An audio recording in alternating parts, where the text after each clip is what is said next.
الحمد لله رب العالمين والصلاة والسلام على رحمة الله سيدنا ونبينا وقائدنا محمد وعلى آله وصحبه ومن والاه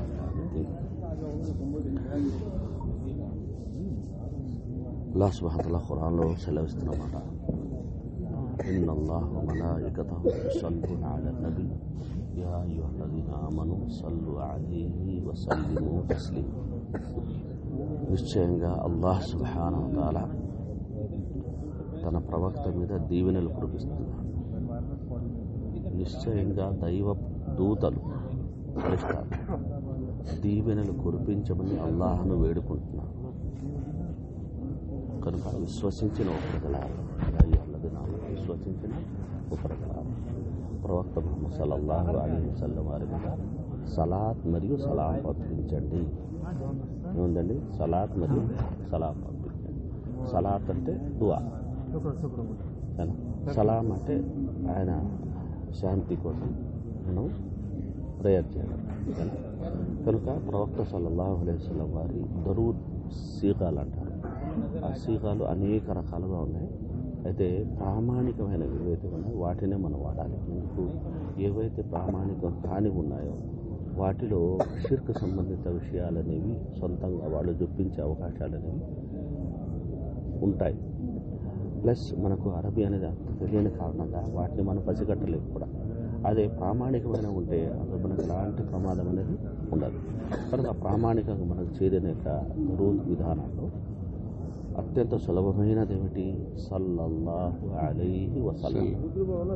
సల్లల్లాహు అలైహి వసల్లం అత్యంత సులభమైన దాంట్లో సలాద్ కూడా వచ్చేసింది, అలాగే సలాం కూడా వచ్చేసింది. సరేండి. మరి ఇందులో ఇంకాస్త మనం పెంచి చెప్పుకోవాలి అంటే దరూద్ ఇబ్రాహిం చదువుతాడు చూడండి. అల్లాహుమ్మ సల్లి అలా ముహమ్మద్ వ అలా ఆలి ముహమ్మద్ కమా సల్లైత అలా ఇబ్రాహిం వ అలా ఆలి ఇబ్రాహిం ఇన్నక హమీదుం మజీద్. అల్లాహుమ్మ బారిక్ అలా ముహమ్మద్ వ అలా ఆలి ముహమ్మద్ కమా బారక్త అలా ఇబ్రాహిం వ అలా ఆలి ఇబ్రాహిం ఇన్నక హమీదుం మజీద్. ఇదే కాకుండా వాలా అజ్వాజిహి వదుర్రియతిహి అని కూడా వచ్చింది. అంటే ప్రవక్త సల్లల్లాహు అలైహి వసల్లం వారి సతీమణువుల మీద కూడా, ప్రవక్త సల్లల్లాహు అలైహి వసల్లం సంతానం మీద కూడా అని కూడా ఉంది. అయితే అలా సపరేట్ అనేది ఒక చోట పేరు కనుకైతే అల్లాహుమ్మ సల్లి అలా ముహమ్మద్ వ ఆలి ముహమ్మద్ అనడంలో అందరూ వచ్చేసారు. అంటే ఆయన కుటుంబీకులు అన్న అర్థంలో ఆయన భార్యలో వచ్చేసారు. అలాగే అంటే ఏ పరిపూర్ణమైన దరూదైనా అందులో ప్రవక్త సల్లల్లాహు అలైహి వసల్లం వారితో పాటు ఆయన యొక్క కుటుంబం కూడా ఉంది.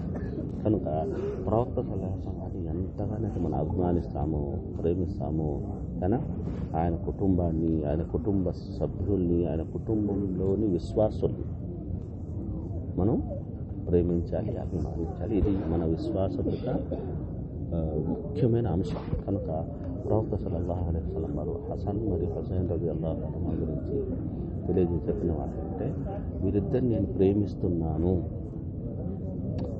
అల్లాహ్ వీరిద్దరిని నేను ప్రేమిస్తున్నాను, నువ్వు కూడా ప్రేమించు, అలాగే వీరిని ప్రేమించే వారిని నువ్వు ప్రేమించు.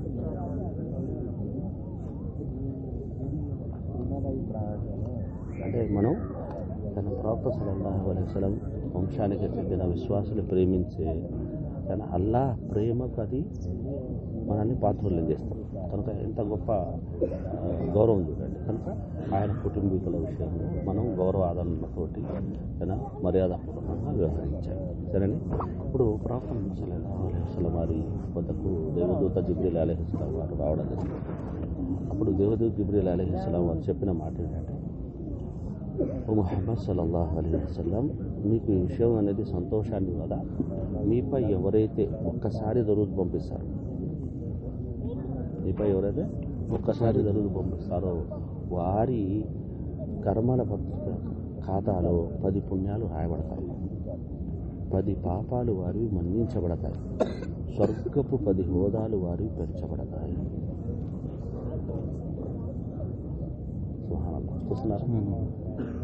10 పాపాలు సల్లల్లాహు అలైహి వాలిహి వసల్లమను, సల్లల్లాహు అలైహి వసల్లమను, అల్లాహుమ్మ సల్లి అలా ముహమ్మద్ వ అలా ఆలి ముహమ్మద్ అని మొత్తం దరూద్ ఇబ్రాహిం ఏది మనం చదివినా సరే అల్హమ్దులిల్లాహ్ మనకు 10 పుణ్యాలు రాయబడుతున్నాయి, 10 పాపాలు మన్నించబడుతున్నాయి, స్వర్గపు 10 హోదాలు ఉంచబెట్టు.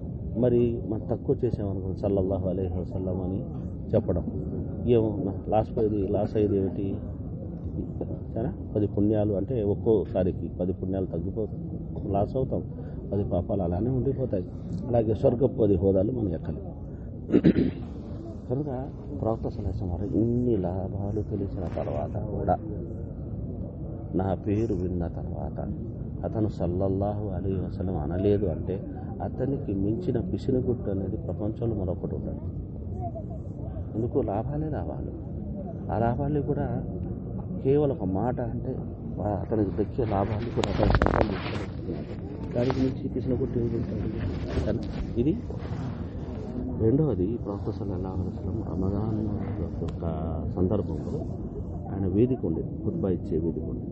ఒక వేదిక ఎక్కారు అంటే మెట్టు, ఆమీన్ అన్నారు. రెండో మెట్టు ఎక్కారు, ఆమీన్ అన్నారు. మూడో మెట్టు ఎక్కారు, ఆమీన్ అన్నారు. సహాబాలు అన్నారు, ప్రవక్త 3 సార్లు మీరు ఆమీన్ అన్నారు, ఏమిటి ఇది?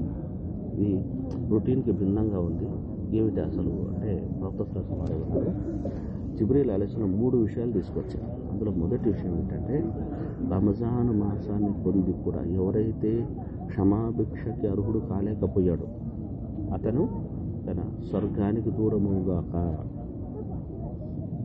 నాశనముగాక అని ఆయన దువా చేయగా, ఎవరు దువా చేసింది? దైవ దూత నాయకుడు ఎవరు? జిబ్రీల్ అలైహిస్సలాం. ఆమీన్ అని చెప్తున్నారు ఎవరైనా?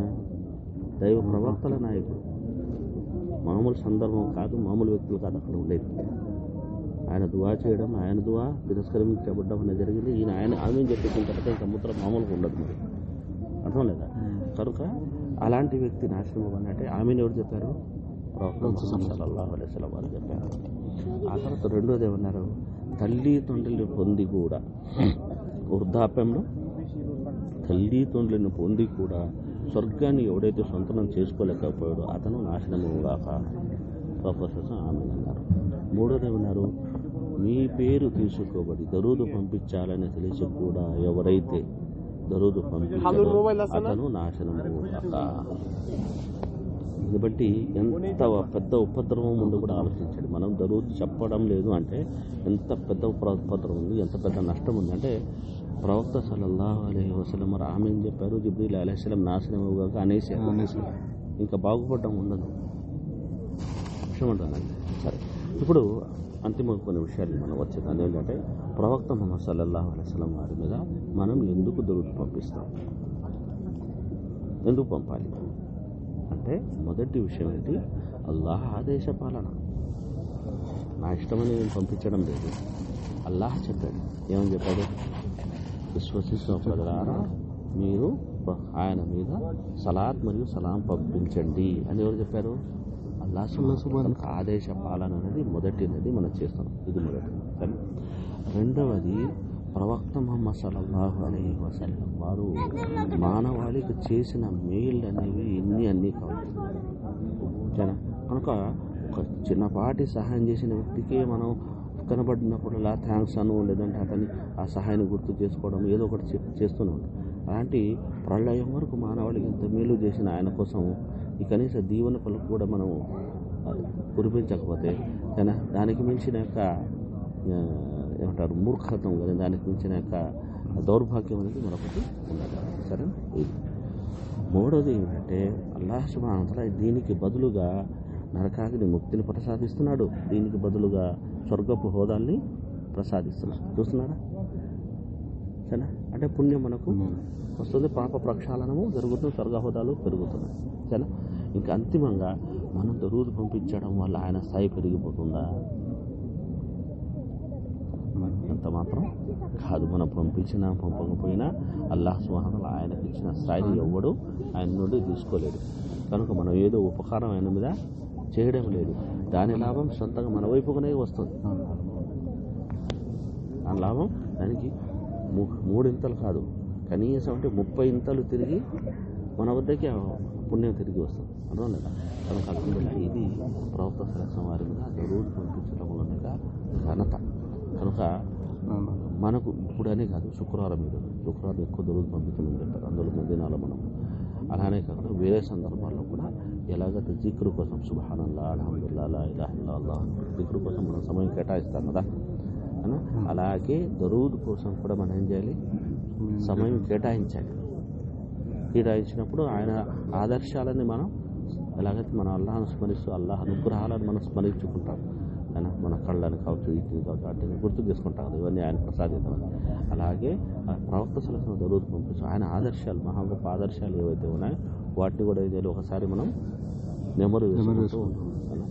ఇలా మనం చేసినట్లయితే అల్హమ్దులిల్లాహ్ మనకు ఆయన పట్ల మనకు స్వచ్ఛమైన ఆ ప్రేమ, అభిమానం ఏదైతే ఉందో అదేమవుతుంది, ఫలిస్తుంది. ఎందుకు అల్లాహ్ సుబ్హానహు వ తఆలా ఏమన్నాడు, ఖుల్ ఇన్ కుంతుమ్ తుహిబ్బూనల్లాహ్ ఫత్తబిఊని యుహిబ్బుకుముల్లాహ్. ఓకేనా, ఓ ప్రవక్త వారికి తెలియజేయి, అల్లాహ్ వారిని ప్రేమించాలని వారు కోరుకుంటున్నారా, అయితే వారు నిన్ను అనుసరించాలి. అంటే అభిమానం అంటే కేవలం అభిమానం కాదు, కానీ ఆయన తన ఆదర్శాలను మనం అక్షర రూపం కాకుండా, కేవలం అక్షర రూపం కాకుండా ఆచరణ సాయాలు అనేది ఇవ్వగలిగే యొక్క స్థితికి మనల్ని మనం చేర్చుకునే ప్రయత్నం అనేది చేయాలి. చూడండి, కనుక ఇందులో బజార్లో దొరికే బాతిల్ ఏవైతే దరూదులు ఉన్నాయో వాటి జోలికి మనం వెళ్ళాల్సిన అవసరం లేదు. ఎందుకంటే ఖురాన్ హదీసుల్లోనే అల్హమ్దులిల్లాహ్ మనకు చాలా ప్రామాణికమైన దరూదులు దొరుకుతున్నాయి. కనుక కనీస దరూద్ ఏంటి, కనీస దరూద్ అంటే సల్లల్లాహు అలైహి వసల్లం. దాన్ని బాగా గుర్తుపెట్టుకోవాలి. సల్లల్లాహు అలైహి వసల్లం. సల్లల్లాహు అలైహి వా కాదు, అక్కడ సల్లల్లాహు అలైహి వసల్లం. సల్లల్లాహు అలైహి వసల్లం.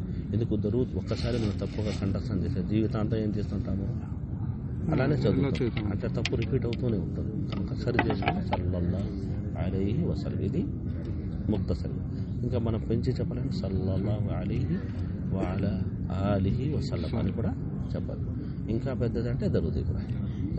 అల్లాహ్ సుబ్హానహు వ తఆలా ఉన్నవాడు ఆచరించి చెప్పుకోవచ్చు.